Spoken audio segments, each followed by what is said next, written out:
Welcome to Buckets. My name is Matt Moore, and I'm the senior NBA writer for the Action Network, joined by my colleagues Raheem Palmer and NBA futures analyst Brandon Anderson. We're going to break down Warriors-Mavericks Game 2 in the Bay after the Warriors get the win in Game 1, 112-87. Another game in which, really, despite us being on different sides of this, none of us could be like, aha! None of us could do that because we all expected the Warriors to win this game and the Mavericks to look like crap, and the Mavericks looked like crap, and the Warriors won the game. So now the question becomes about Game 2. A reminder that everything that we talk about can be found in the award-winning Action Network app. If you haven't downloaded it yet, what are you doing? Go download that thing. Follow Raheem and Brandon's picks. Get information on where the money's coming in. Get the signals for where the sharp bets are coming in. Follow our content. It's amazing. Go download it right now. Pause the podcast. Go down. You can do it. Just keep listening to the podcast. Don't interrupt it. Just go to the App Store or Google Play and download it right now. Yeah. Golden State Warriors. Thank you, Raheem. Golden State Warriors are 6.5-point favorites to open at 6 in Game 2. Not surprising after the blowout win that they're getting a little bit of a bump here. Consensus open was 215 on the total. It's down to 214 after the under hit. Let's just go around and give our picks. Ra, what's your best bet for Game 2? I'm gonna go Golden State Warriors -6 and -6. There's actually some sixes in the market. I think. Look, I know I picked the Mavericks for the series, but I think earlier on in the series, the Mavericks are gonna have trouble with all the. Oh, matter of fact, you just told me to give my best bet. I'm sorry. Golden State Warriors.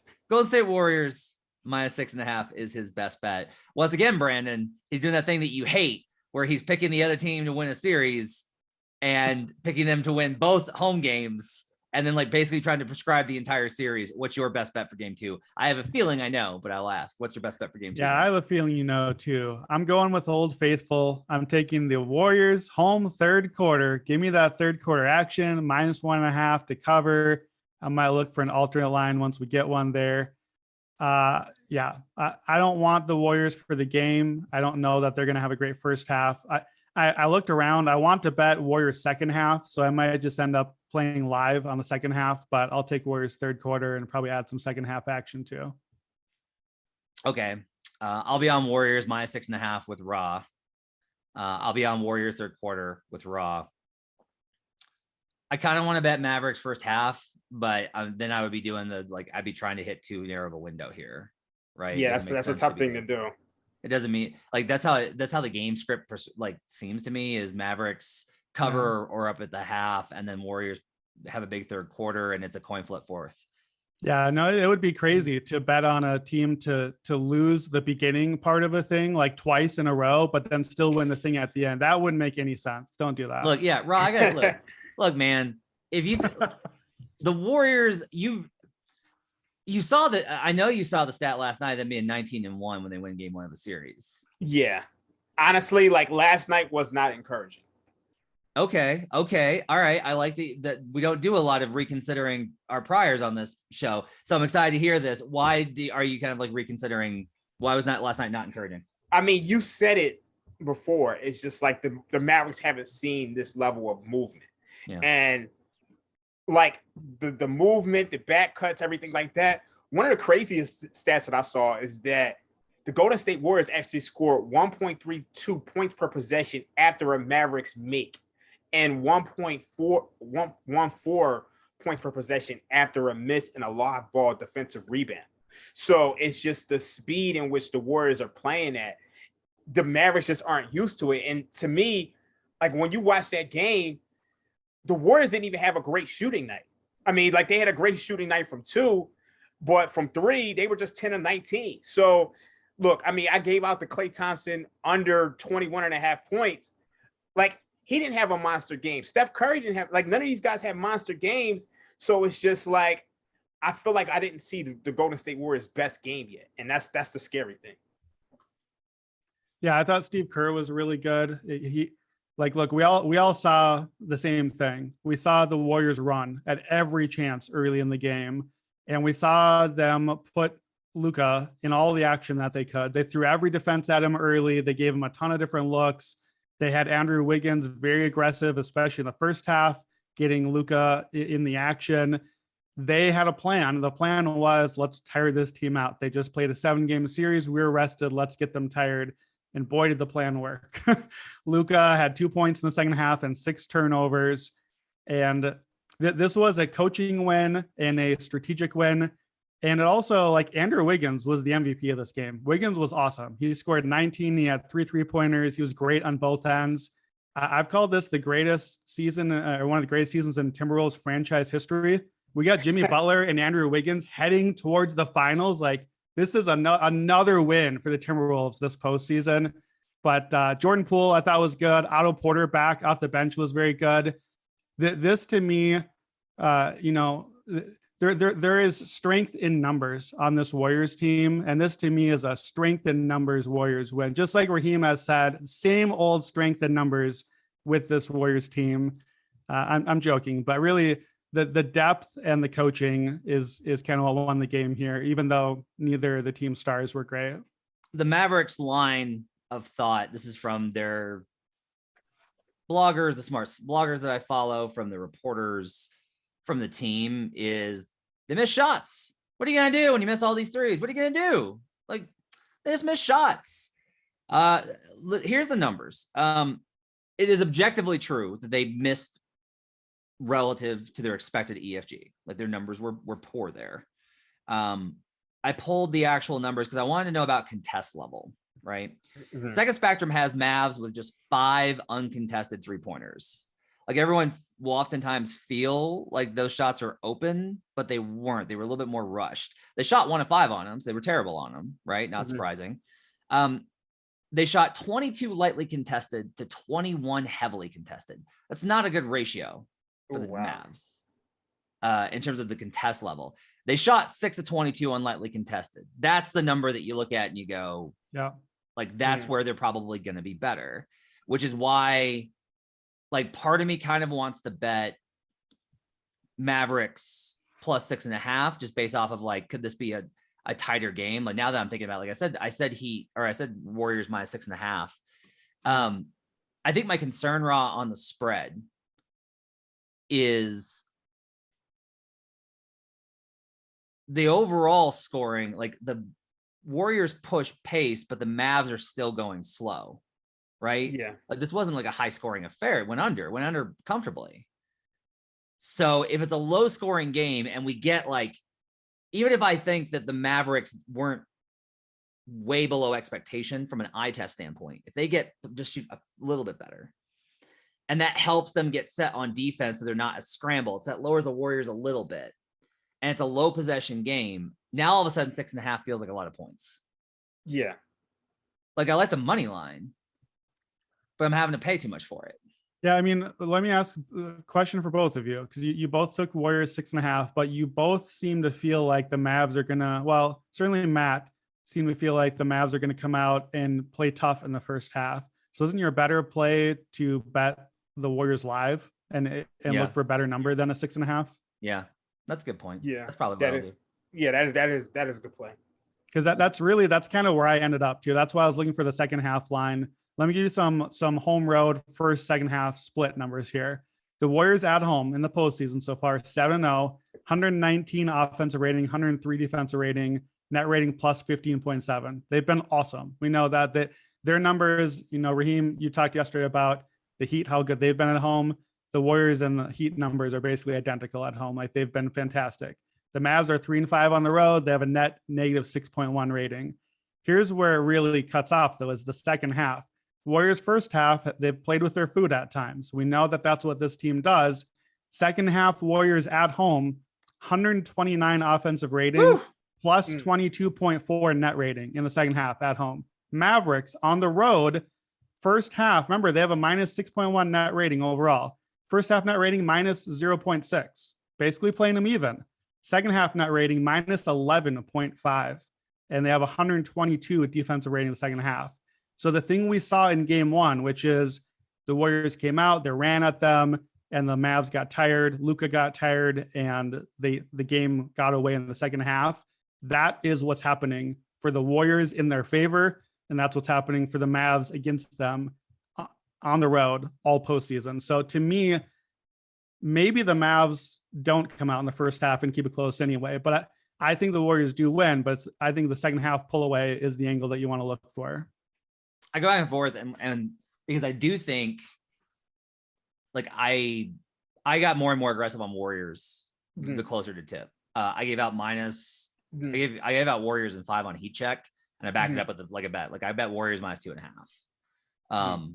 I don't know if this team can actually hang. Like, the problem is I can't commit to that now because, again, game 1 was the game 7 trend. The Mavs played badly.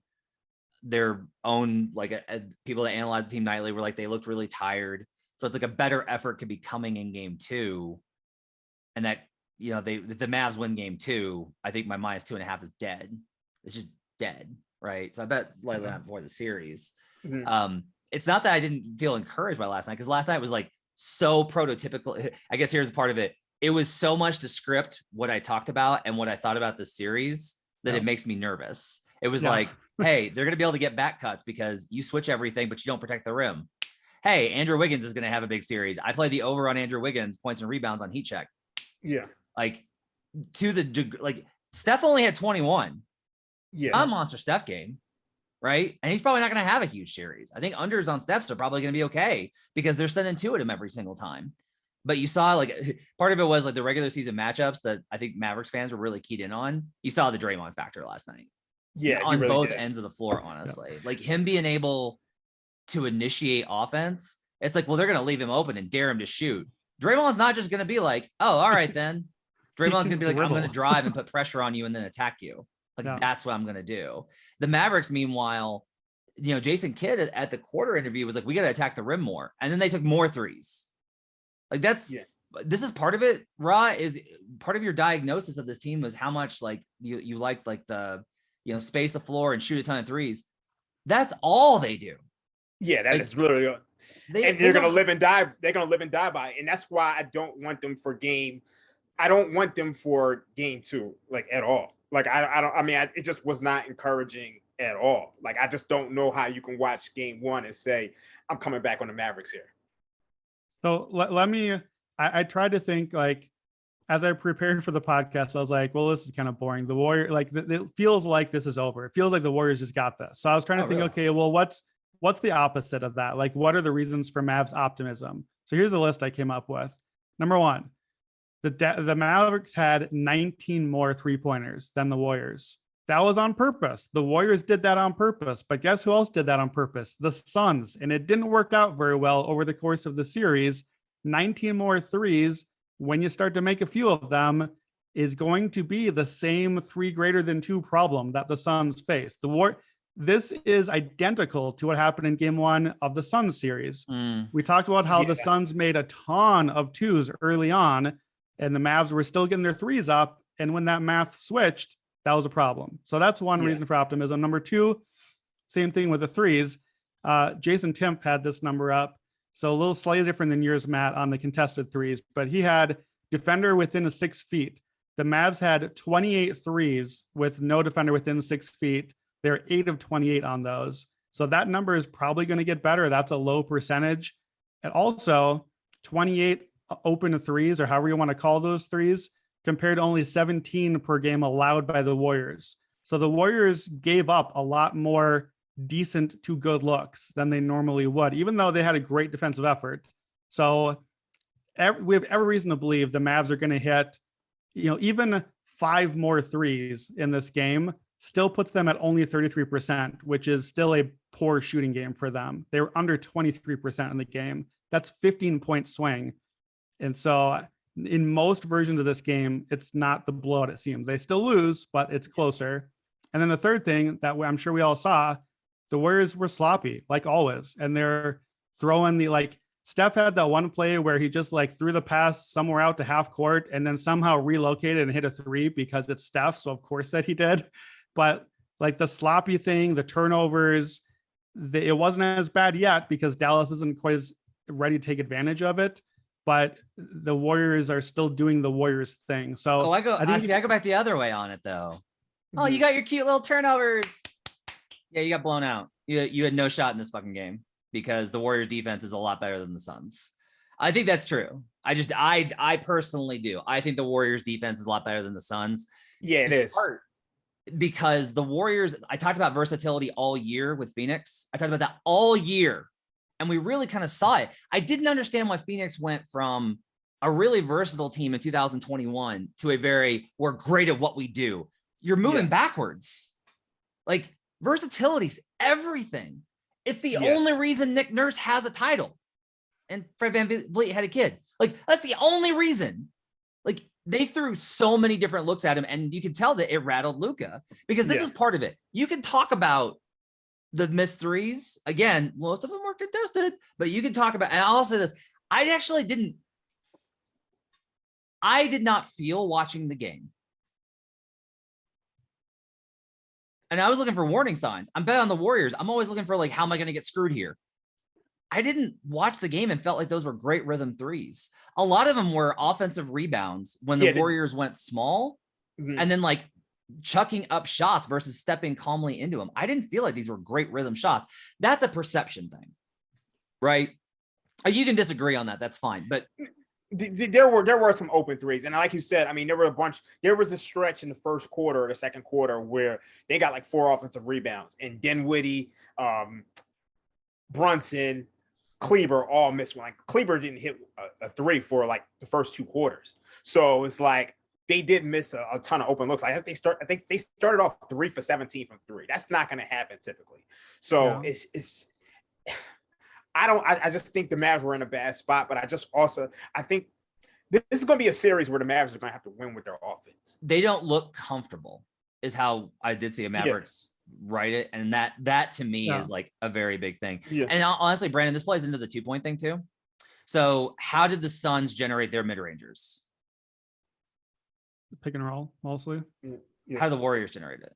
Yeah, not that. I mean, I'm aware. Like, my cap on the series was that the Warriors can win this game by making twos. I know. I'm just saying, like, I think, what my point is that what we saw, I think most of what we saw in game 1 is 2 things. Number 1, game 7. Number 2, the Warriors are always hard early in the series to adjust to. And I want to be careful we don't. I think that carries over into game 2 still. I think we're right to be on the Warriors side here, but I don't think that is the end of the Mavs season. And I think we're going to see a lot of similar result in game 2 we saw in game 1. And then the conversation is going to be, well, this is over. So I'm kind of prefacing, be careful that we've seen this team not be buried by that early. Yeah. This is a lot of it is like, there's a lot of, and this is happening a lot with the other series too, where it's like, look, they were in the spot before and they did it. I don't necessarily, I'll just say, like, me personally, this is a preference thing. I don't love that analysis just from the standpoint of, well, they did it before. Okay, so you did this thing that's really difficult to do and doesn't historically work out for you, and you're going to do it again. Like, you're going to do it. This is what's going to happen is, I mean, like, and Raw, like, you're like, you were on this as you were basically like, no, they're going to go down 0-2 and they're going to win the series. Like, I mean, it is a preposterous thing to say.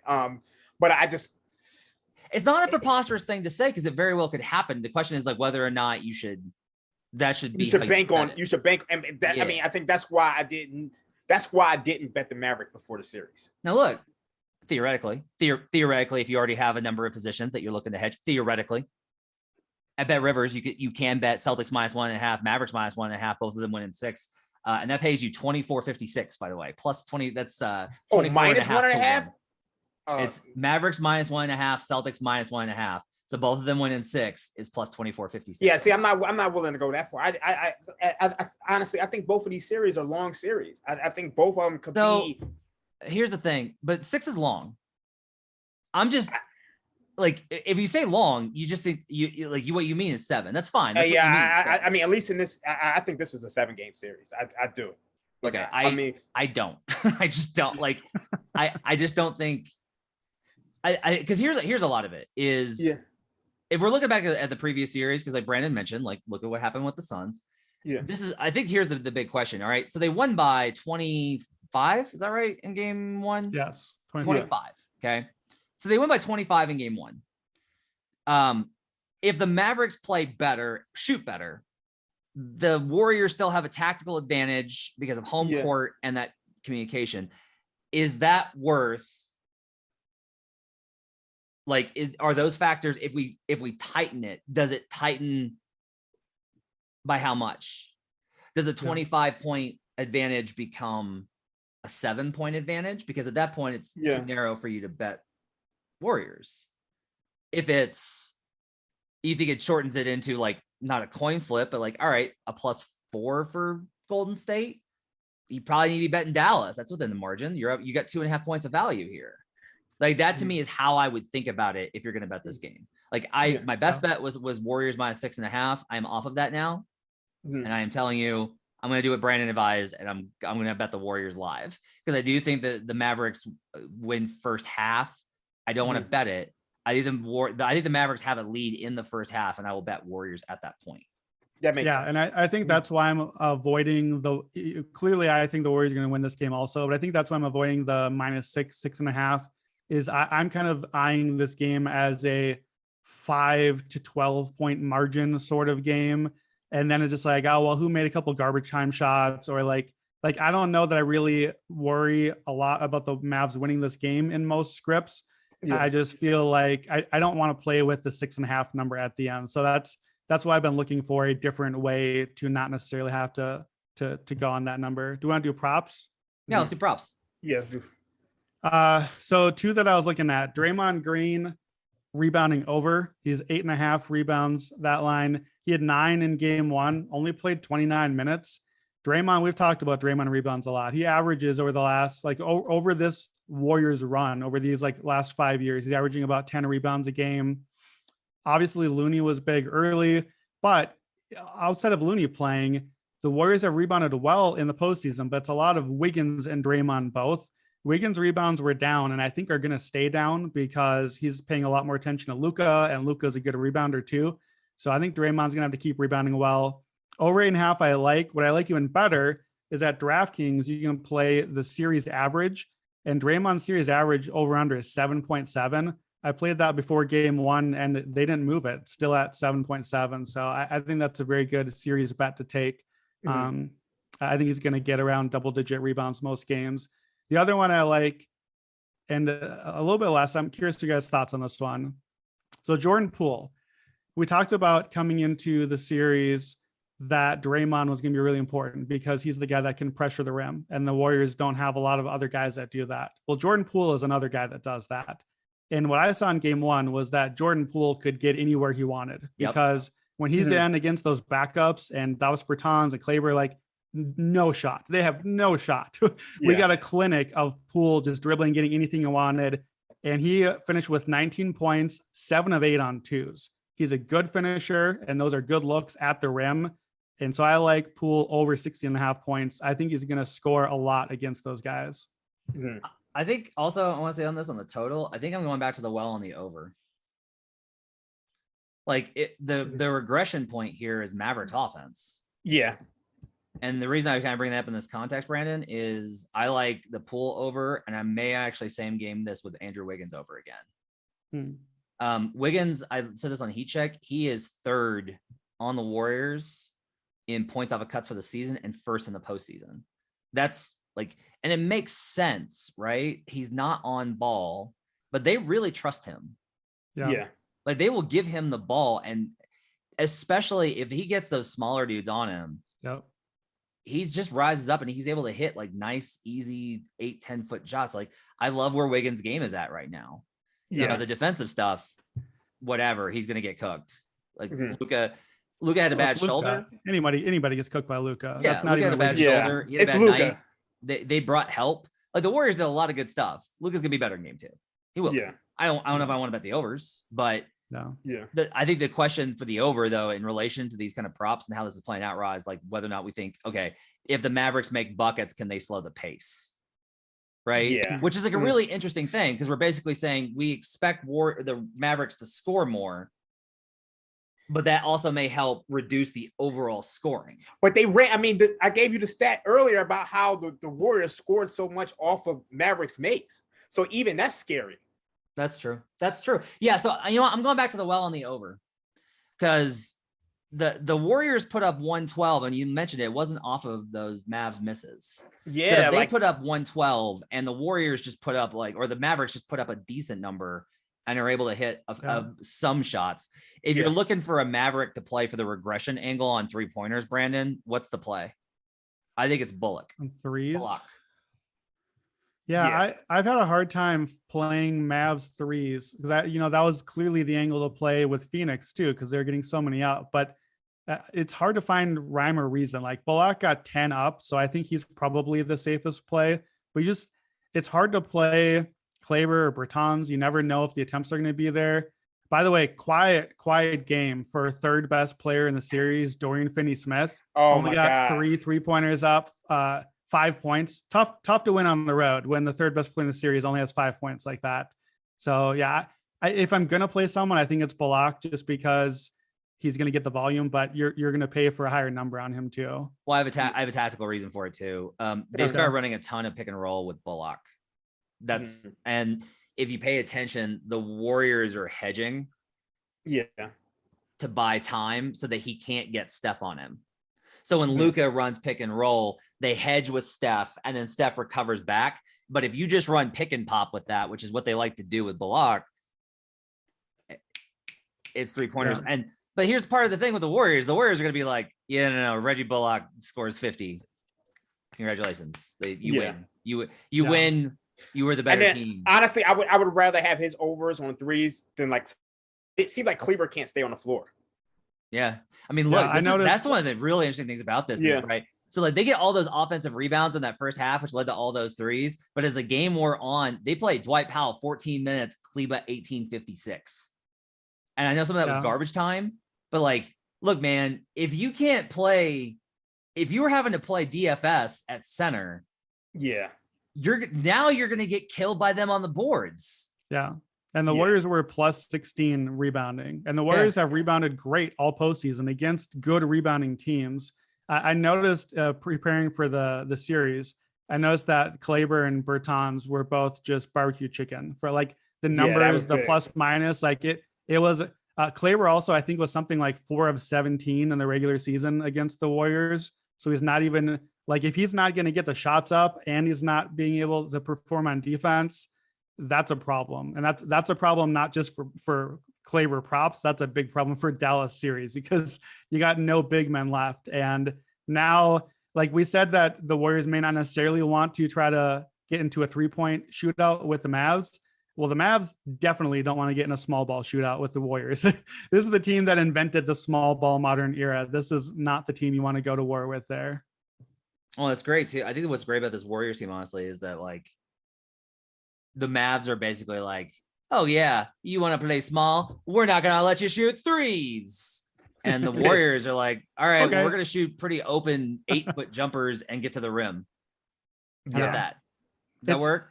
It's really, look, as the resident Timberwolves fan here and the guy that has had to watch all of Andrew Wiggins' career, he has been awesome in the postseason. And I would never have envisioned him becoming this player. This is not what you expected a number 1 pick to be. It doesn't matter. That's long gone. This is who he is now.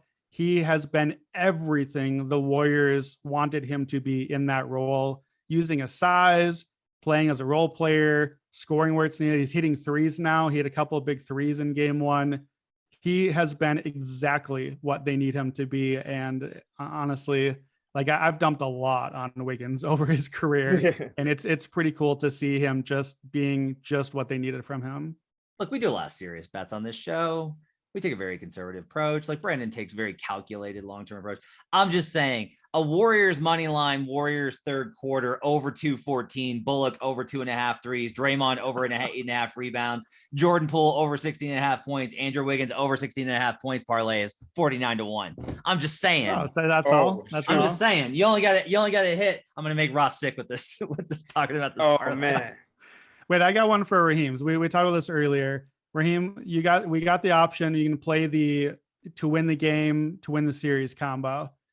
At DraftKings right now, Warriors win game 2, Mavs win the series is 8-1. That's your script for the series. 8-1 is a long number. Do you like it?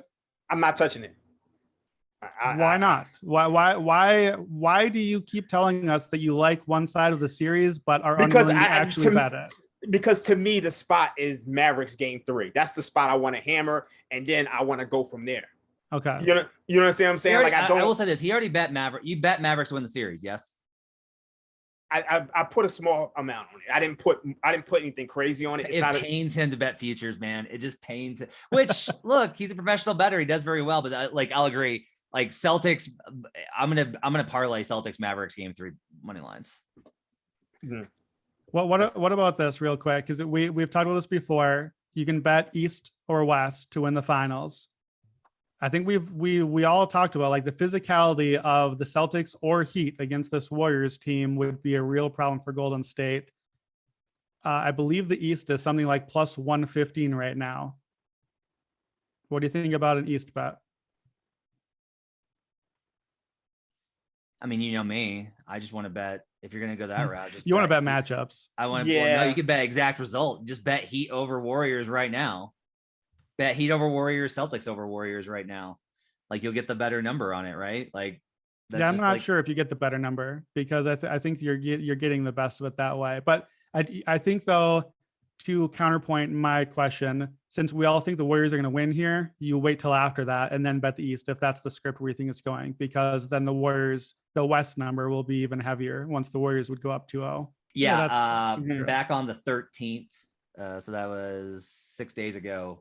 I got Celtics beat Warriors at plus 900. So if Celtics advance, then I also have I will tell you, like, just we're recording this on Thursday. We'll see how game 2 goes tonight. Like I will just comment this for the entertainment value. I feel better about the Heat. I'm just getting and I will say a lot of it is like I'm getting like a feeling. Like it's very much like an intuition thing. Mm-hmm. Like I'm just getting like a feeling about the Heat. And then we'll see. Smart's supposed to be back. Horford's questionable as we record this. He's probably going to play. Derek White's out. Congratulations to Derek White on his kid. Maybe he'll have an FEV performance like he did in 2019 after having a kid. Like my feeling right now is actually it's going to be Warriors Heat. Yeah. So let's do like I've thought very little about what that finals look like. So I want just like a minute from each of you. Give me a synopsis without having done the research. So, but Heat Warriors, how do you see the finals play out in that scenario? That's where I think as good as the Heat are at switching, and then like they'll be the best defense that the Warriors will have faced, right? But the Warriors are going to be the most explosive offense that the Heat have faced. It'd be a really great matchup, but I tend to think just that like eventually it's going to be like, I think it'd be a really great series, especially tactically. Like I would really enjoy it from what they're trying to do, but I would probably go Warriors there. I think a lot of it is like, here's like a very like non-matchup based thing. When I watched that Warriors team, this is and I saw him up close in Denver. This is the read was like, hey, we got to take this team seriously. They got Jokic. He's really good. If we do not take this seriously, we're going to be in trouble. Do not mess around. They didn't. They won game 3. And after game 3, they knew like, all right, we got it. Yeah. That Memphis series, I think like they knew, like, I think they knew Memphis. They were like, this is going to be tough. Yeah. Like these guys are dogs. They're young. They're hungry. And they were really mad at them about all the stuff that they thought was dirty. And like, even like the making fun of the whoop that trick stuff, they weren't clowning them the way they used to. This Warriors team's just a lot more. Because they've had these losses and they've fallen and come back up. There is a level of wisdom and a little bit of like respect for opponents that they didn't used to have, which is why like a lot of the Warriors get up 2-0 and screw around. I'm not sure. Yeah. Because they seem a lot more focused and they have that poise. And to me, this team looks like a very much a team that respects their opponent, but are like, if we do what we do, no matter your game plan, and we don't have to hit threes, and we don't have to have Steph splashing, and we don't have like, we can hit you in a lot of ways, because everyone really does think like this team is nowhere near that Warriors team, and it's not for a lot of reasons.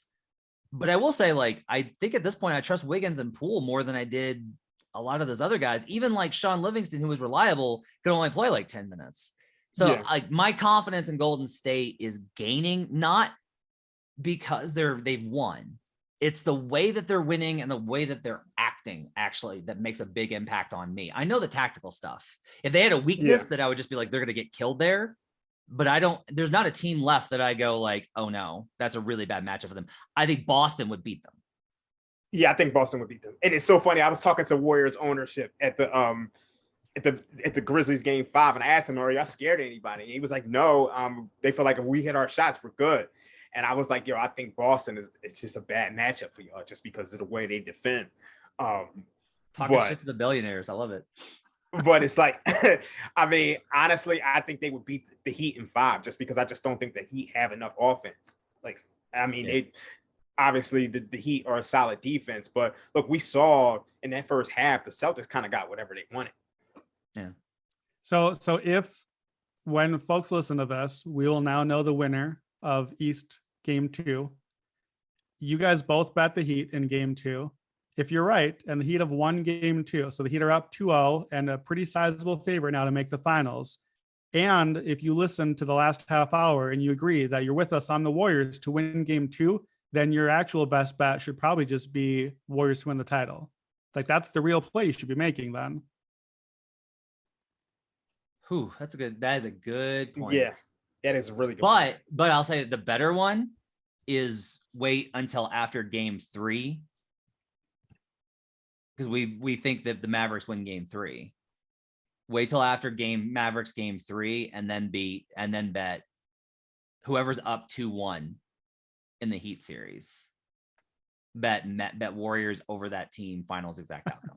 You just can't stop with I can't, Brandon. I don't understand. I don't know why you don't love it, because the numbers are so big. Like, it's such big plus numbers. They're because they're traps. It's a trap. It's like a not if you find the spots along the way, my friend. It's build not up your ROI. They're not if you play enough of them together, because it's too many things parlayed together. Every 2 or 3 days we come on here and one of us looks completely stupid and changes our mind entirely on some game or some team. And I just don't know why I want 2 teams that I have to see get to the finals and have a particular outcome. It's just like that. I won't play a combo because I'm too dumb and it's too hard to get both things right. I just one is enough. I get enough of those wrong as it is. I don't need 2. Oh, wow. That's it. Yeah. I mean, yeah. I mean, look, I can't blame you. Like, I'd make stupid bets like finals bets. I'm not betting things like Spencer Dinwiddie to win Conference Finals MVP. That's gonna wrap it up for Buckets. Thanks for joining us. We'll see you guys again next time. We'll be back on Friday for game 3 of Heat Celtics. Make sure to download the Action Network app. Follow the guys in the app. We'll see you guys again next time. Let's get buckets.